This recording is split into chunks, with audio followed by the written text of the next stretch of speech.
we have our yarn, 6.0 millimeter hook, scissors,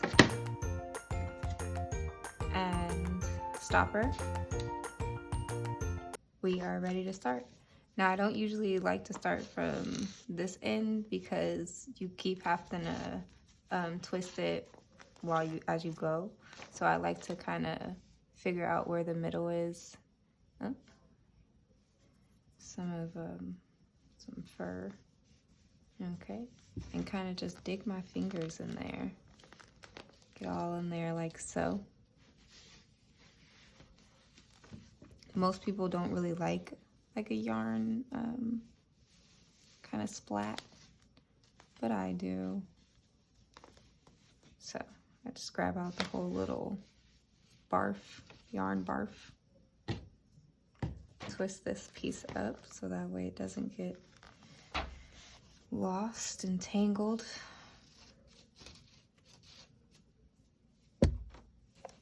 That's a lot of yarn barf.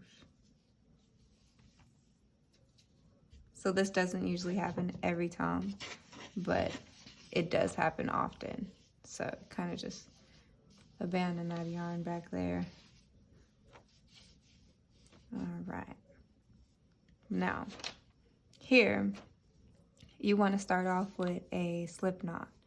So you want to kind of either wrap it around your finger, make a circle, however you make a little knot here at the bottom. Over the finger,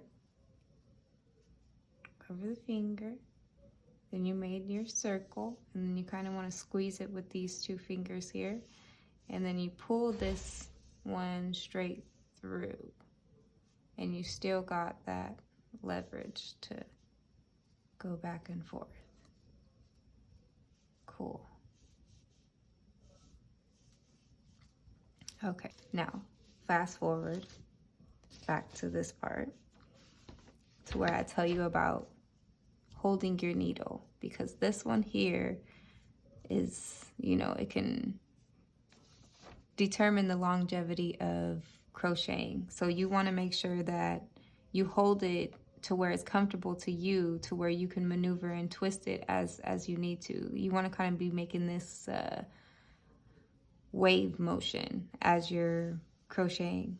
So you pull it tight here, I pull it the tightest it can be, so that way, you don't really mess with loose stitches, because when you do the loose ones, then it's easy to come apart, or not really, you can't really determine which is which. It just looks like some tangles together, so it's just like, oh. So I like to make it as tight as I can here. Plus, it also helps with the consistency of the pattern when you're making a project.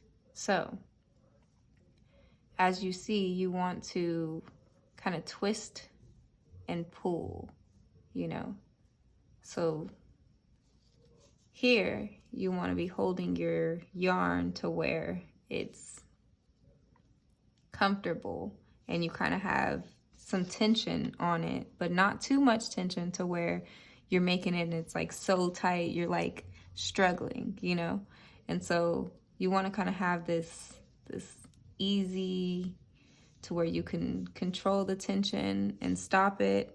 I stop it with my pinky here. I don't know, my mind blanked. So after you get that down, you can kind of figure out, this motion. So holding it here, this tightness, and then I like to grab a hold of this so that way I'm not like struggling with the pattern, If I wasn't holding on to that, I don't think I would be able to crochet right. I'd be having to hold on to something.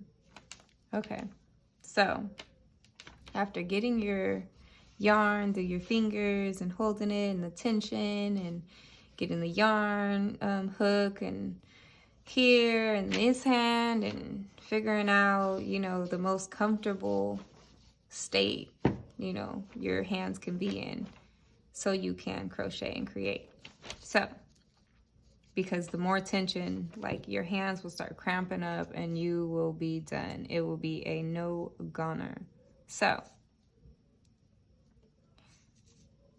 sliding it like this, you know, you kind of want to twist and pull because you're going to grab your yarn and pull, and you're going to pull it right through.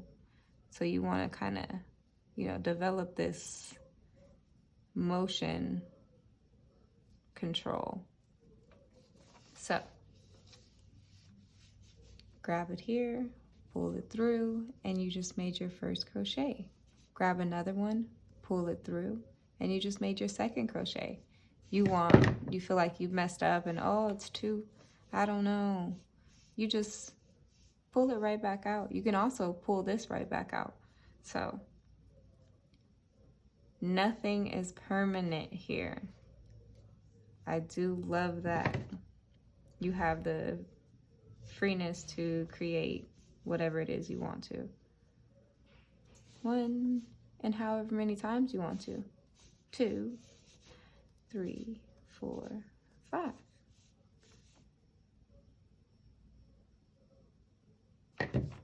Now, when you rest at a point and we did 5 stitches here, it's 1, 2, 3, 4, 5. And then now we have this part to where we're going to come back to. We want to have this to where it is locked up somehow, to where just as easy as, you know, 1, 2, 3, your project is gone. So that's why I have this bobby pin here, so that way I can just easily tie it through. Now they do have clips that you can buy specifically for this, but for me, I just feel like it's just too much of a hassle. This can come straight through, but as you see, it doesn't really go anywhere, and you just pull that right back out. And so for me, it's fast. I just slip it right off, slip it right back in, boom, I'm done. And so I like bobby pins. Get clips if you want to. Bobby pins are for me. So pretty simple, huh? All right. Catch me for the next tutorial.